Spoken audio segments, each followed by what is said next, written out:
አድዋ ድል ብዙ ጠላት ነው ያፈራልን።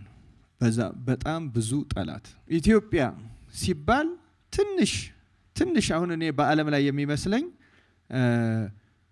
ደቡብ አሜሪካ ውስጥ እነዚህ ትሪኒዳድ፣ ቶቤጎ፣ ጃማይካ የሚባሉ ትንንሽ የደሴት ሀገሮች አሉ። እነሱ ካልሆኑ በቀር በዓለም ላይ ኢትዮጵያ ሲባል ደስ የሚለው ፍጥረት ስለመኖሩ አላውቅም በእውነቱ። የጎንደር ዘመነ መንግስት የሚመጣው ማዕከላዊ መንግስት ከዚህ አሁን ካለንበት ከሸዋ ተገፍቶ በግራኝ ጦር ሄዶ በትግራይ አድርጎ ወሎ ላይ ጎንደር ላይ ግራኝ ስለተሸነፈ ነው። እዛ መንግስት እዛው ጸና። ሰር ተከስተ ነጋሽ የሚባል አሁን ስዊድን ኡፕሳላ ዩኒቨርሲቲ ያለ በትውልድ ኤርትራዊ ሰው አለ። ይሄ ሰውዬ ያጠናው ጥናት ምንድነው? ኤርትራውያን ከኢትዮጵያ እንዲገነጠሉ እንዲለዩ ያቀረቧቸው የፍልስፍና አንጓዎች አሉ። እነዛ የፍልስፍና አንጓዎች 3 ናቸው። አንደኛ ኤርትራውያን ከሌላው ኢትዮጵያዊ ይልቅ በጭንቅላት የተሻሉ ናቸው ብለው እንዲያምኑ አድርገዋቸዋል። ኤርትራውያን ራሱ ይሄን እንዲያምኑ እንበልጣለን የተሻልነን ብለው እንዲያምኑ። ሁለተኛ ደግሞ ኢትዮጵያ ኤርትራን ቅኝ ገዝታታለች የሚል ነገር እንዲያምኑ አድርገዋቸዋል። ሶስተኛው በኢኮኖሚ ትልቋን ኢትዮጵያ ተሸክማ ባትኖር ኤርትራ በአጭር ጊዜ ውስጥ እንደ ሲንጋፖር የአፍሪካ ሲንጋፖር ሁላ ትበለጽጋለች ታድጋለች። እንደዚህ አሁን ላለብን ክፍፍል፣ አሁን ላለብን ትግራይ፣ አማራ፣ ኦሮሞ፣ ሲዳማ፣ ሀዲያ፣ ወላይታ፣ ከምባታ፣ ሶማሌ፣ ሀፋር አንድ ሰው ከ50 ዓመት በፊት የነበረ በእነዚህ በተጠሩት አሁን ያለው ትውልድ የሚያስተሳስበው የሚናገረውን አስተሳሰብ አንድ ሰው ማምጣት ይቻላል? እስኪ እኔ እውነት በግሌ የፈለገኝን ቅጣት እቀበላለሁ። የኢትዮጵያውያን አይደለም አንዱም አስተሳሰብ። ባለፉት የተወሰኑ ዓመታት ወዲህ በአገራችን እየተስፋፋ የመጣው ቋንቋን መሰረት ያደረገ መለያየትና አገራችን አሁን ያለችበት ሁኔታ መሰረታዊ ምክንያት ምንድነው? እንደ ኦርቶዶክሳውያን ክርስቲያኖች እያንዳንዳችን ለመፍትሄ ምን ልናደርግ ይገባል?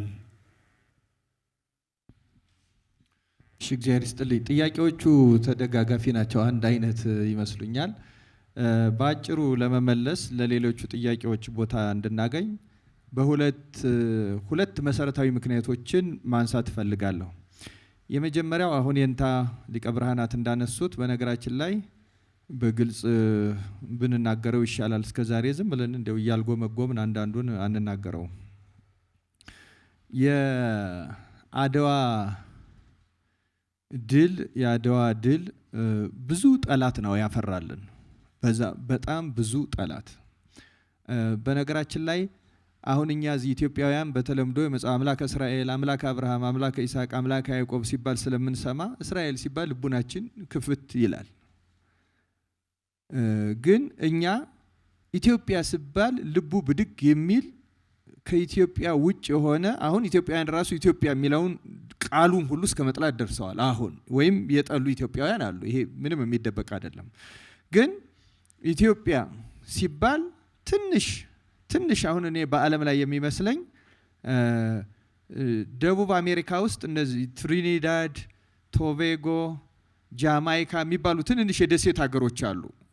እነሱ ካልሆኑ በቀር በዓለም ላይ ኢትዮጵያ ሲባል ደስ የሚለው ፍጥረት ስለመኖሩ አላውቅም በእውነቱ። ማይጠላን የለም። አውሮፓዊ ጠላናል በጣም አድርጎ እያንዳንዱ ግለሰብ ማለት አይደለም። የፖለቲካል ፊሎሶፈሩ ይሄ ስለ ፖለቲካ ቅድም አሁን የንታ እንደው እየገረመኝ ነበረ። ይሄ ማህበራዊ ዳርዊናዊነት ወይም ሶሻል ዳርዊኒዝም የሚባለው ነው ያነሱት። የዳርዊን ቲዮሪ እንደምናውቀው the fittest will survive ነው። ያሸነፈ መኖር ይችላል ነው። ማህበራዊ ዳርዊናዊነት ማለት ያሸነፈ ይኖራል። ስለዚህ ነጭ ሆኜ ጥቁርን ካሸነፍኩ ትኖራለህ ነው። ይሄንን አስተሳሰብን በሉት ፍልስፍናን በሉት ፖለቲካን በሉት እንደው ከመሰረቱ አፈር ያበላው የአድዋ ድል ነው። አፈር ነው ያበላው። ምንም ወዲያ የለው እና ነጮቹ እኔ እስከሚገባይ ድረስ ያደረጉት ምንድነው? ኢትዮጵያውያን ነጮቹን ለዛውም ከዓለም በዚያ ጊዜ ከነበሩት ከአውሮፓ ሀያላን ትልቋን ሀያል ጣሊያንን በዚያ ዘመን ጣሊያን ሀያል ሀገር ነው የነበረው። ወይም ደግሞ ነጭን እንዴት ነው ማሸነፍ የቻሉት? ብዙ ነጮች እኮ ኢትዮጵያ ጥሩ ምሳሌ አይደለችም ይላሉ። በቃ እሱ ድል በተነሳ ቁጥር ንዴታቸው ብስጭታቸው ምን ያህል ትልቅ እንደሆነ የታወቀ ነውና የማሸነፊያ ምስጢራችን ምንድነው ነው እኔ ብዙ ጊዜ እንዲነሳ ፈልጋለሁ። በነገራችን ላይ የኢትዮጵያን ታሪክ ቀስ ብለን ብንመለከተው ታሪኩ ውስጥ ሰወር ያሉ ብልሃቶች፣ ጥበቦች፣ ስልቶች አሉ።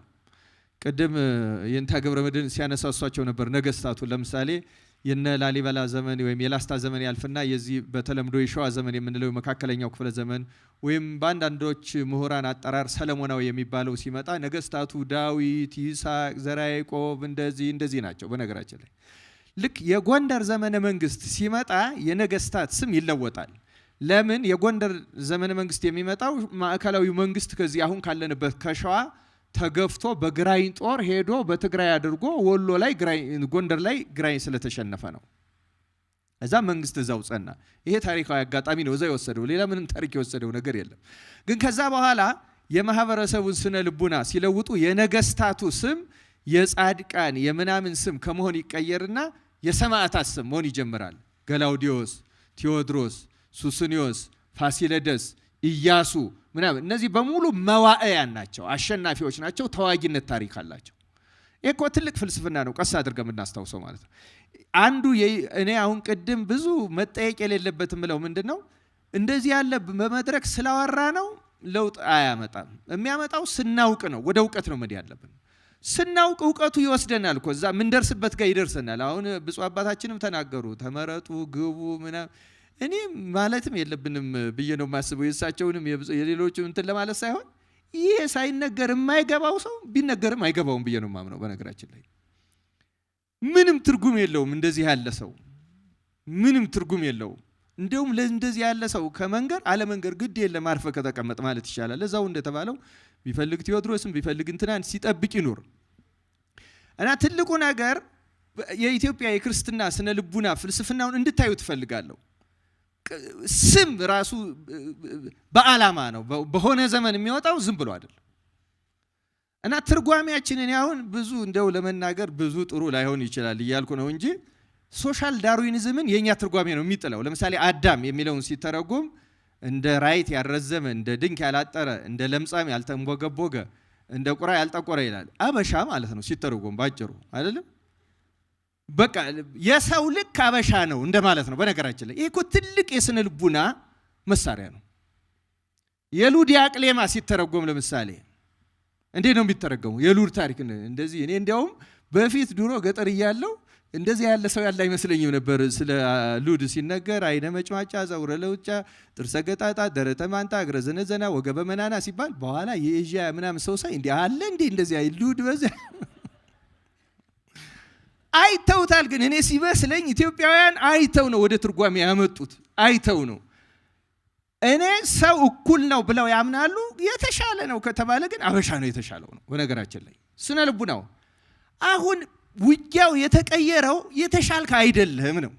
በነገራችን ላይ ሌላ አይደለም። አሁን የሚካሄደው ድንቁርናችን በጣም ተስማምቷቸዋል። ሰው ወደ ድንቁርና በ100 ሜትር ሩጫ ፍጥነት እየሄደ ያለ ነው የሚመስለው። እኛ በእውነቱ በጣም በፍጥነት ድንቁርና ላይ ለመድረስ በሌላም ቦታ ተናግሬዋለሁ። ወደ ድንቁርና ብቃት ነው የምንሄደው እኛ፣ ወደ እውቀት ብቃት፣ ወደ ቅድስና ብቃት ሳይሆን ወደ ድንቁርና ብቃት ነው የምንጓዘው። እና አበሾ ነጮቹ ምንድነው ያደረጉት? በትክክል ቁጭ አድርገው የሰሩት ስራ የብዙ የታሪክ ምሁራን ጽፈዋል። እኔ በሌላ መድረክ ተናግሬዋለሁ። የአድዋ ድል ማለት የጥቁር ህዝብን የወደፊት እጣ ፋንታ በምድር ላይ የወሰነ ድል ነው። ሰው ጥቁር እንደ ማንኛውም ነጭ ሰው ነው፣ ማሸነፍ ይችላል። ማአት ትምህርት ነው የሰጠው ለነጮቹ። በነገራችን ላይ ተነግሮ የማያልቅ ትምህርት ነው የሰጠው። ጠላቶቻችን ግን ብርቱዎች ናቸው። ስለዚህ ውጊያውን በመሳሪያ ከማድረግ ወደ አስተሳሰብ ቀየሩት። እኛን ወደሚከፋፍል አሁን ማን ነው እኛን የከፋፈለ ነው ጥያቄው። በነገራችን ላይ እኔ ትዝ ይለኛል እዚህ አሁን የ2004 ዓመተ ምህረት 2008 ይመስለኛል ኖርዌይ ነበርኩና አንድ ጣሊያን ሀገር ያለ አንድ ኢትዮጵያዊም ጣሊያናዊም የሆነ በአንድ ጎኑ ጣሊያናዊ በአንድ ጎኑ ኢትዮጵያዊ ሰው አለና ኢትዮጵያ ውስጥ ጋዜጣው ምናምን የሚወጣ ኢትዮጵያ ውስጥ የሚደረገው ድርጊት ጣሊያን አገር ባሉ ጋዜጦች በፊት ገጽ ነበር ይዘገብ የነበረው። እና ሄጄ ጠየቅኩ አለ። የታወቀ የታሪክ ፕሮፌሰር አለ እውነተኛ ታሪክ ነው እንዴት ታያዋለህ ኢትዮጵያ ውስጥ የሚካሄደው ምናምን አለውና በሱ አነጋገር ሙሉን አልናገር once again Ethiopians start to reunite and build one nation ነው እንደዚህ አለው እንደው አመጹ ከተነሳበት ቦታ ማያይዞ ተናግሮታል ለነገሩ በትክክል ያንን አስተውሸ መናገር አልችልም እንጂ እና ምንድነው ያለው ግን ያ ሰውዬ ጣሊያን ከኢትዮጵያ ከወጣች በኋላ ያደረገችው ኢትዮጵያን የሚከፋፍል ስራ ነው የሰራችው በዚያ ዘመን የነበረው የጣሊያን መንግስት በጥናት የተረጋገጠ ሁሉ እናገራለሁ ይሄ ምን ምክንያቱም ጥናት ላይ ያለ ነው እናም እንዴት እንደሚከፋፈል ሌላው ቀርቶ አሁን ይሄ አማራ የሚባለው ጎንደር ጎጃም ሸዋ ወሎ እንዴት እንዳይስማማ የየራሱ ትርክት አለው አሁን የየራሱ ጀብደኝነት የየራሱ ፉከራ እንዳይግባባ የሚያደርጉ ስትራቴጂዎች ተነድፈው በጀት ተበጅቶ ጥናት የሚመስል ነገር እየተሰራ እንዳይስማማ ተደርጎ ተሰርቷል ምሳሌ እኔ በጥናት ያነበብኩትን በዩኒቨርሲቲም ቁጭ ብዬ ያጠናው ሰው የተናገረው ልንገራችሁ ምን ብታነቡትም ደስ ይለኛል ፕሮፌሰር ተከስተ ነጋሽ የሚባል አሁን ስዊድን ኡፕሳላ ዩኒቨርሲቲ ያለ በትውልድ ኤርትራዊ ሰው አለ ይሄ ሰውዬ ያጠናው ጥናት ምንድነው ኤርትራውያን ከኢትዮጵያ እንዲገነጠሉ እንዲለዩ ያቀረቧቸው የፍልስፍና አንጓዎች አሉ እነዛ የፍልስፍና አንጓዎች 3 ናቸው አንደኛ ኤርትራውያን ከሌላው ኢትዮጵያዊ ይልቅ በጭንቅላት የተሻሉ ናቸው ብለው እንዲያምኑ አድርገዋቸዋል ኤርትራውያን ራሱ ይሄን እንዲያምኑ እንበልጣለን የተሻልነን ብለው እንዲያምኑ ሁለተኛ ደግሞ ኢትዮጵያ ኤርትራን ቅኝ ገዝታታለች የሚል ነገር እንዲያምኑ አድርገዋቸዋል ሶስተኛው በኢኮኖሚ ትልቋን ኢትዮጵያ ተሸክማ ባትኖር ኤርትራ ባጭር ጊዜ ውስጥ እንደ ሲንጋፖር የአፍሪካ ሲንጋፖር ሁላ ትበለጽጋለች ታድጋለች እንደዚህ ነው አሏት ቅድም ይሄ ብዕላውን እንታም ያሉት የሚያሳሳ ተናግረውታል በተለያየ የሚያስጎመጅ አድርገው ይነግሩናል አሁን የሚባለው እንደዛ ነው በነገራችን ላይ ኦሮሚያ እንዲብትሆን ትበለጽጋለህ አማራ እንዲብትሆን እንዲትሆናለህ እንትን እንዲብትሆን እንዲትሆናለህ እነዚህ ቲዮሪዎች መነሻቸው ጣሊያን ነው እና እነዚህ ተከስተ ምንድነው ያደረገው የተማረ ሰው ስለሆነ እነዚህ የራሳቸው የኛ ያበሾች አስተሳሰብ በፍጹም ሊሆን አይችሉም ለምንድነው ሊሆን የማይችሉት ጣሊያን 80 ዓመት ይዟት ከቆየ በኋላ ኤርትራ በአፄ ኃይለ ሥላሴ ጊዜ ስትዋሃድ 6 ፓርቲዎች 7 ፓርቲዎች ነበሩ አስመራ ውስጥ 6ቱ ኤርትራ ትንገጠል የሚሉ ናቸው አንዱ ፓርቲ ብቻ ኤርትራ ከእናት ሀገሯ ከኢትዮጵያ ጋር መዋሃድ አለባት የሚል ነው እና የተባበሩት መንግስታት ጣሊያን ያደረገችው ምንድነው የተባበሩት መንግስታት ላይ 6 ፓርቲ ትገንጠል ይያለ አንድ ፓርቲ ትዋሃድ ስላለ ለምንድነው የምትዋሃድ የሚል ክርክ የኢትዮጵያ ዲፕሎማቶች ጎበዞች ስለነበሩ 6ቱ ፓርቲ ከ6 ቢሮ በቀር 6 ሰውም ተከታይ የለው በውሸት ጣሊያን ያቋቋመው ነው ህዝቡ የሚለውን ሂዱና ስሙ አሏቸው ከዛ የተባበሩት መንግስታት ልኡክ ላከ ልኡክ ሲልክ እኛ እነዚህ እነ ዲሜጥሮስ ገብረ ማርያም ናቸው ህዝቡን ያስተማብሩት የነበሩት ምንድነው ያደረጉት የኤርትራ ህዝብ አስመራ ላይ ተሰብስቦ ጠበቃቸው ልክ እንዳሁኑ ሜዳ ላይ ያደረጉና 2 ዛፍ ላይ አንዷን ዛፍ ላይ እናቲቱን ላም አንዷ ዛፍ ላይ ጥጃይቱን አስረው ጠበቋቸው እና እናቲቱ ላምም ወደ ጥጃዋ እንቧ ብላ ቆርጣ ልትሄድ ትታገላለች እንቦሳዋም ወደ እናቷ በቃ ይታገላሉ የተባበሩት መንግስታት ልኡካን ሲደርሱ ይሄ ምንድነው የምታሳዩን አሏቸው ይሄው ኤርትራና ኢትዮጵያ እንደዚህ እናት ላምና እንደዚህ ጥጃ ሊገናኙ እናንተ ናችሁ በገመዳ አስራችሁ አናገናኝም ያላችሁ አሏቸው ይሄንን ሲያሳዩአቸውና ህዝቡ አንድ ሆኖ ሲያገኙት በፍጹም ሊቋቋሙ ፓርቲው 6 ስለሆነ አይደለም ህዝቡ አንድ ነው በዚህኛው ነው ያለ ብለው ፈቀዱ ኤርትራ ተዋሃደች ከዛ በኋላ ጣሊያን የሰራችው ስራ ምንድነው እንደገና ጋዜጦች ስለዚህ ይሄ ሰውዬ ያሰበው ምንድነው የኤርትራ ህዝብ አሁን ያሉት የኤርትራ ፖለቲከኞች ወላጆቻቸው እንደዚህ ያልነበሩ ልጆቹ ከየት አመጡት ነው በነገራችን ላይ ይሄን ነው መጠየቅ ያለብን ኦሮሞ አሁን ያለው አክቲቪስት የሆነው ነበረው የኢትዮጵያ ኦሮሞ አሁን ያለው አክቲቪስትን የሚያስብ አማራ ከ50 ዓመት በፊት ነበር ሆኖ ያቃል እስኪ አንድ የተማረ ሰው ይሄን የሚያሳይ ይምጣ አሁን ላለብን ክፍፍል አሁን ላለብን ትግራይ አማራ ኦሮሞ ሲዳማ ሀዲያ ወላይታ ከምባታ ሶማሌ ሃፋር አንድ ሰው ከ50 ዓመት በፊት የነበረ በእነዚህ በተጠሩት አሁን ያለው ትውልድ የሚያስተሳስበው የሚናገረውን አስተሳሰብ አንድ ሰው ማምጣት ይቻላል እስኪ እኔ እውነት በግሌ የፈለገኝን ቅጣት ተቀበላለሁ የኢትዮጵያውያን አይደለም አንዱም አስተሳሰብ ስለዚህ ሰውየው ምን አደረገ መስላችሁ ተከስተ አረዘምኩት እንጂ ይሄ የጣሊያኖች ነው እንዴት አርጌ ላረጋግጥ ነው የጣሊያኖች ነው ብለ ስለተናገርክ ማንም አምኖ አይቀበልህም የእንግሊዞች ነው ሳልክ ማንም ጥላቻ ይመስላል አይሄም ምን ላድርግ አለና ከ50 60 ዓመት በፊት የነበረው የጣሊያንና የእንግሊዝ መንግስታት በዘመናቸው በመንግስት ሆነው የሚወስኑትን ውሳኔ ዘመኑ ሲያልፍ ልክ የኛ ብሔራዊ ሙዚየም የሚባል ታውቃላችሁ አይደል? እንትን ይሄ ምንድነው ናሽናል አርካይቭ ምንድነው የሚባለው? ብሔራዊ ቤተ መዛግብት ማለት ምን ማለት ነው? ያንድ ሀገር መንግስት ሲሰራ ኖሮ መንግስቱ ካለፈና እነዚያ ፋይሎች ዶሲዎች አገልግሎት የማይሰጡ ሲሆኑ ዝም ብለው አይጣሉ፣ ወደ ናሽናል አርካይቭ ነው ሄደው የሚቀመጡ። ስለዚህ የጣሊያን ቫቲካን ላይብረሪ ውስጥ ነው የሚቀመጠው፣ የብሪቲሽ ደግሞ ብሪቲሽ ላይብረሪ ነው የሚሄደው። ሄደና ከ50 እና ከ60 ዓመት በፊት የነበሩት የጣሊያንና የእንግሊዝ መንግስታት ኢትዮጵያና ኤርትራን የኢትዮጵያን ትውልድ በተመለከተ ምን ይወስኑ ነበረ፣ ምን ገንዘብ ያወጡ ነበረ የሚለውን የመንግስቱ ምስጢር አሁን ለጥናትና ምርምር ክፍል ስለሆነ እሱ ደግሞ ስዊድን ስላለ አስፈቅዶ ቫቲካን ላይብረሪና ብሪቲሽ ላይብረሪ ይህን የተመለከተው 10 ዓመት በጣም ይገርማል። ለ10 ዓመት ዶሴ ያገላበጠ ዶሴው ላይ ያገኘዋ እንዴት መከፋፈል እንዳለባቸው።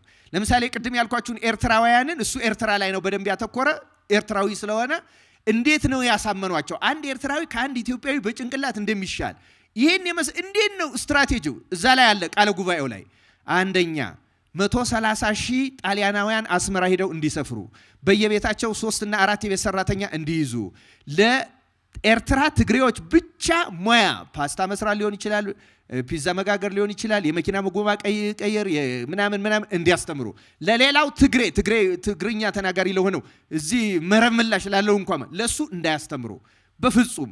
ከዛ በኋላ ምን ያደርጓቸዋል? ያን ያደርጉና አንድ ቦታ ላይ መኪና ጎማ ለውጥ ይሉታል። ለምሳሌ አንድ ኤርትራዊን ትግርኛ ተናጋሪና አንድ ትግራዊ ትግርኛ ተናጋሪ፣ ኤርትራዊው ትግርኛ ተናጋሪ ስላሳዩት ይቀይራል። ትግርኛ ተናጋሪ ትግራዩን ቀይር ሲሉት ስላላሳዩት አይችልም። አየው ደንቆሮ ነው ይላል። ያኛው በደንብ ያልተማረ ስለሆነ ይሄ ደንቆሮ ነው እያለ እያመነ ተቀበለው። ይገርማቸዋል።